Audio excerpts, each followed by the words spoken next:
बिस्मिल्लाहिर्रहमानिर्रहीम। अस्सलाम वालेकुम। जागो साहिवाल का रमज़ान स्पेशल प्रोग्राम आप देख रहे हैं और आज आपको रमज़ानुल मुबारक का 7वां रोज़ा बहुत बहुत मुबारक हो। और रमज़ानुल मुबारक नज़ूल कुरान का महीना और एक कुरान की शान एक हाफिज़ से बढ़कर कौन बयान कर सकता है जिसके सीने में कुरान है।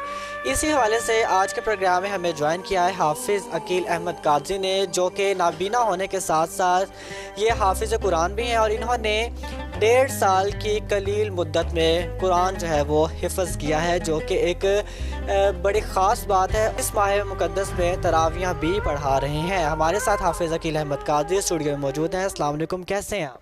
जी वालेकुम अस्सलाम रहमतुल्लाह, अल्हम्दुलिल्लाह मैं बिल्कुल खैरियत से हूँ।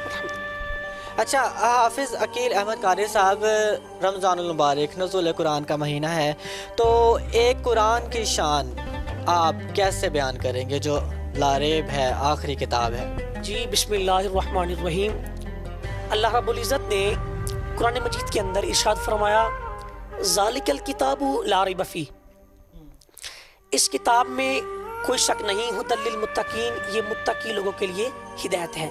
तो कुरान पाक की सबसे बड़ी शान, सबसे बड़ी अज़मत ये है कि जो पहली उम्मतें थी हज़रत आदम अलैहिस्सलाम से लेके अब तक जितने लोग थे, जितनी उम्मतें थी, जितने ग्रोह थे, नबियों की उम्मतें थी, उनकी जो किताबें तौरात, इंजील, ज़बूर, ये जो 3 किताबें हैं, अगर ये लोग पढ़ते थे तो वो हाफिज़ नहीं बनते थे, लेकिन ज़बानी उनको याद नहीं होता था। तो अल्लाह ताला का ये ख़ास करम है और ये कुरान पाक की अज़मत है, मकाम है, शान है कि आज ये हुज़ूर अलैहिस्सलाम के नाले पाक का सदका से ये हम लोगों पे ख़ास करम है कि अगर छोटा सा एक जो बच्चा 7 साल का, 8 साल का, 10 साल का जो है, अगर कुरान पाक को हिफ़्ज़ करे, अपने सीने में जो है वो बिठाए, तो वो कुरान मजीद को फर पड़ता है। कुरान मजीद की सबसे बड़ी शान ये है। अच्छा हाफिज़ साहब, कुरान पाक की जो शान है वो हज़रत उमर के वाक़े से भी मिलती है, तो ज़रा वो भी बताएं। हज़रत उमर फ़ारूक आज़म रज़ियल्लाहु ताला अन्हु, आपकी बारगाह में एक बंदा आया, अर्ज़ किया, हुज़ूर मैं गरीब हूँ, मुझे कुछ अता कीजिए। आप हुक्मरान थे, आपने अता कर दिया। दूसरे दिन फिर आया वही आदमी, आपने दे दिया। तीसरे दिन फिर आया तो आपने ना फरमाया, जाओ अपने घर में बैठ के अल्लाह का कुरान पढ़ो, अल्लाह का कुरान पढ़ो। अब देखना कुरान पाक की शान। वो आदमी घर में चला गया, उन्होंने कुरान पाक की तिलावत शुरू कर दी।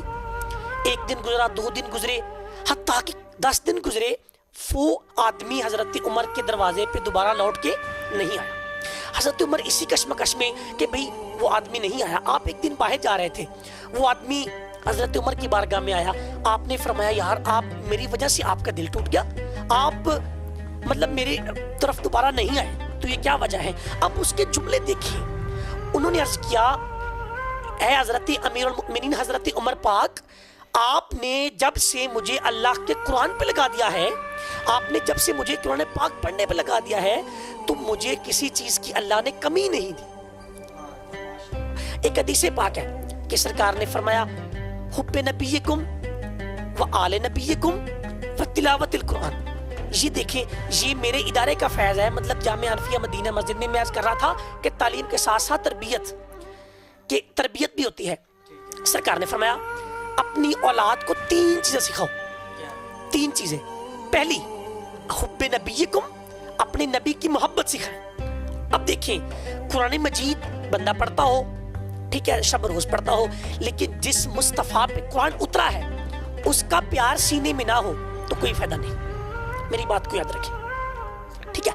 जिस मदीने के ताजदार पे कुरान उतरा है, जिस मुस्तफ़ा करीम, अगर हुजूर मक्के में तो कुरान मजीद मक्के में, ठीक है, अगर मुस्तफ़ा मदीने में तो कुरान मजीद मदीने में। और दूसरी चीज, हुब्बे नबीयकुम, पहली चीज अपनी औलाद को अपने नबी की मोहब्बत सिखाओ। दूसरी चीज, व आले नबीयकुम, अपनी औलाद को हुजूर की अहले बैत का मवद्दत सिखाओ, अहले बैत का प्यार सिखाओ। इसमें थोड़ा सा मैं कुरान मजीद का टच लेता हूँ। अल्लाह रब्बुल इज़्ज़त ने 25वें पारे में इरशाद फरमाया, कुल्ला अस्अलुकुम अलैहि अजरन इल्लल मवद्दत फिल कुर्बा। फरमाया, मैं तुमसे कुछ नहीं मांगता, कोई वज़ नहीं मांगता, कोई सवाल नहीं करता, बस میری اہل بیت سے محبت کرو. ٹھیک ہے. اب تیسری چیز, پہلی چیز میں نے جو کہا حب نبیکم, اپنے نبی کی محبت, فآل نبیکم, اپنے اہل بیت کی محبت. اور تیسری چیز اور بڑی مین چیز فرمایا وتلاوت القرآن, اپنی اولاد کو قرآن کی تلاوت سکھاؤ.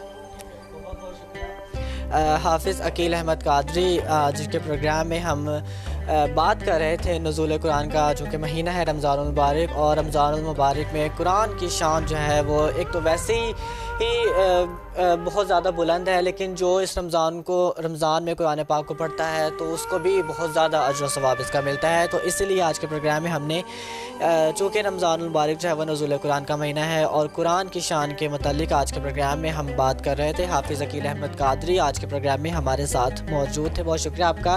یہ پروگرام آپ کو کیسا لگا, مجھے اس کے فیڈ بیک کا انتظار رہے گا. میں آپ سے انشاءاللہ کل کے پروگرام میں ملاقات کروں گا. تب تک کے لیے اپنی میزبان امان شاہد کو اجازت دیجیے. رمضان مبارک, صبح بخیر, اللہ حافظ.